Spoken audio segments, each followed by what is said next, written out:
Yo folks, and welcome to the channel. My name is Borg. In today's video, we'll be talking about the Gacha games or mobile games coming to the month of October. Let's go ahead and get this started. First one's being is Final Gear. You guys have heard me talk about this Gacha game already. If I were to sum it up, this game is absolutely beautiful in 2D in my opinion. Not to mention the mechs look pretty clean. I love the waifus here. They're definitely adorable and they're definitely lovable as well. And what makes this different from any other Gacha that you're probably playing is that there's an unlimited stamina system. You heard right, you can play this game for as long as you want, forever if you wanted to. It's insanely grindy, but I guess like that's sort of like the peak with this one. And the fights for like the matches and stuff, they can get kind of long because you have to like point yourself in the tactical map. But you guys have seen me like play this game. I like it a lot. You need to hear me talk about it again, but I recommend folks to try this one. It's personally one of my favorites. All right, just want you to know that. And the next one being is Spin Burst. I don't think this is going to be released in NA. If it is,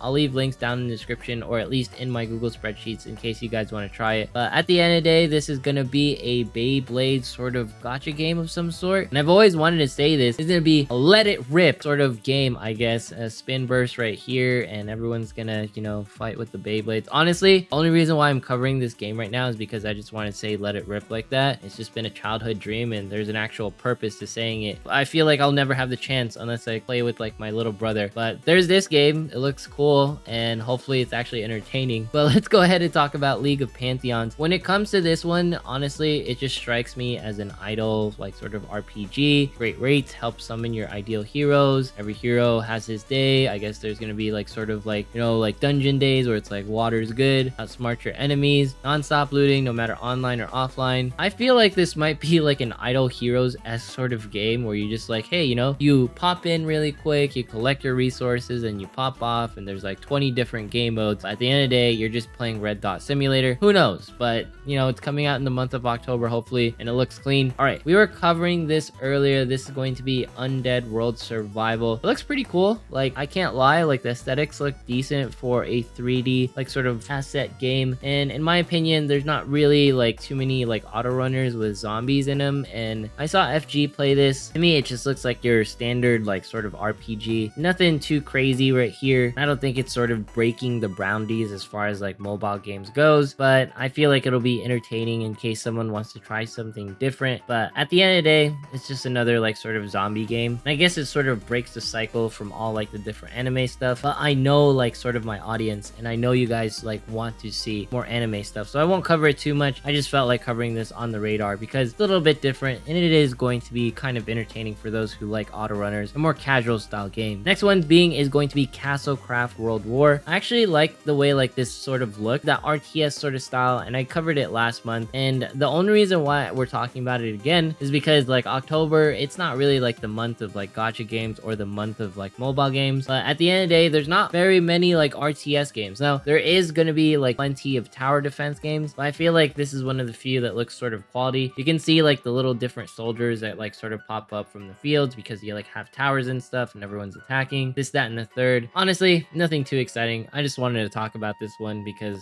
I think it looks all right. And it could be entertaining, but I see this as mostly like a pure PvP game. And for that like matter, I probably won't play it because I personally don't enjoy like PvP all the time.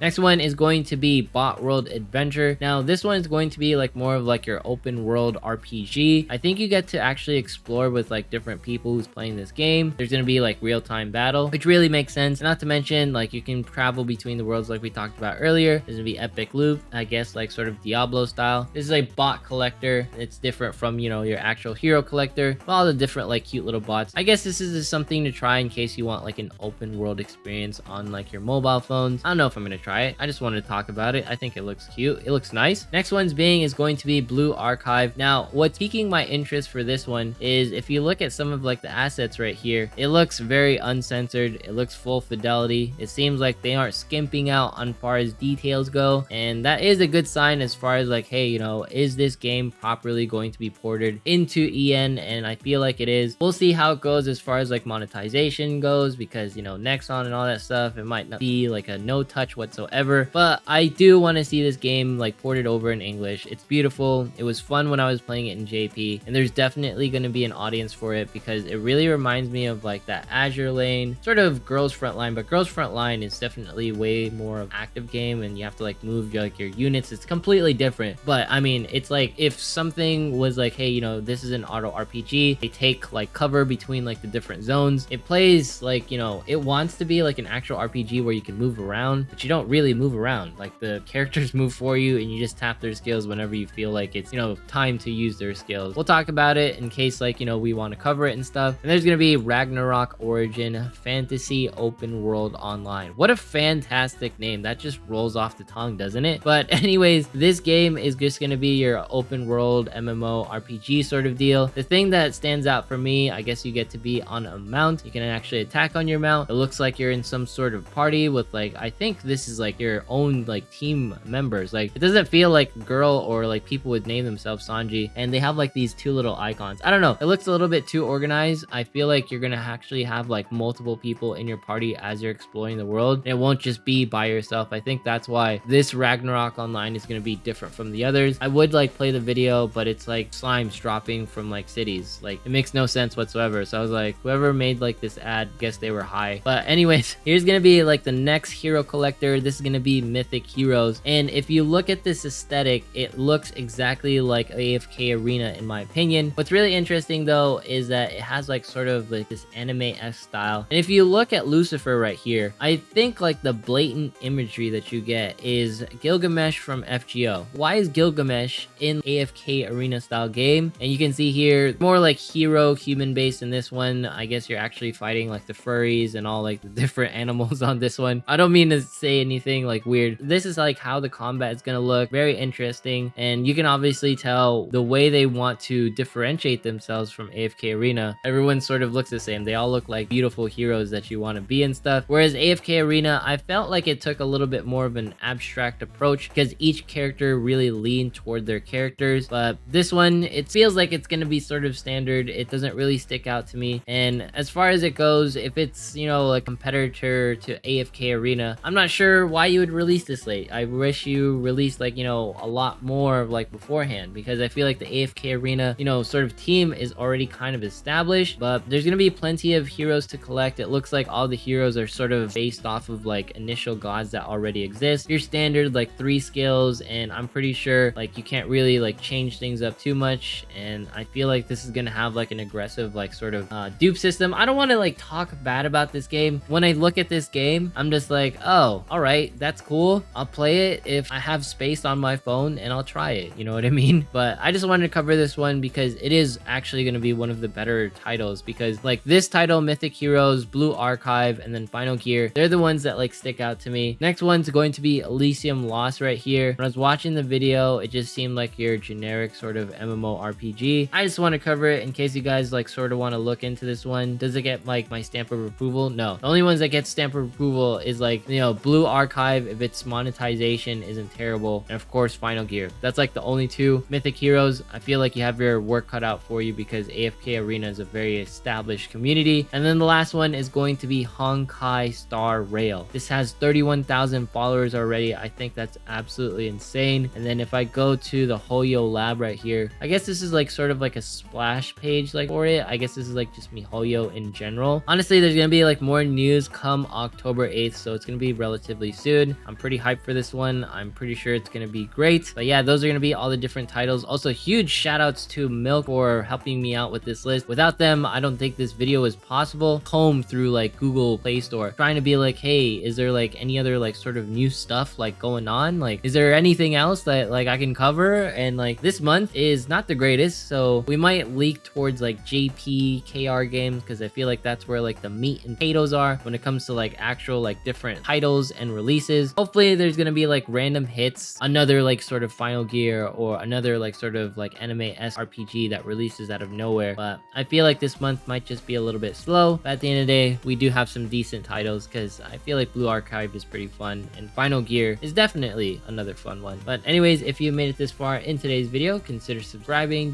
dropping a like, leaving a comment, follow me on Twitch, follow me on Twitter. If there's any games that I missed, feel free to leave them down in the comments, or if you want me to cover them them. Thanks so much. Have yourself a fantastic day. And once we hit 27,500 subs, we're doing a giveaway. See you guys in the next one.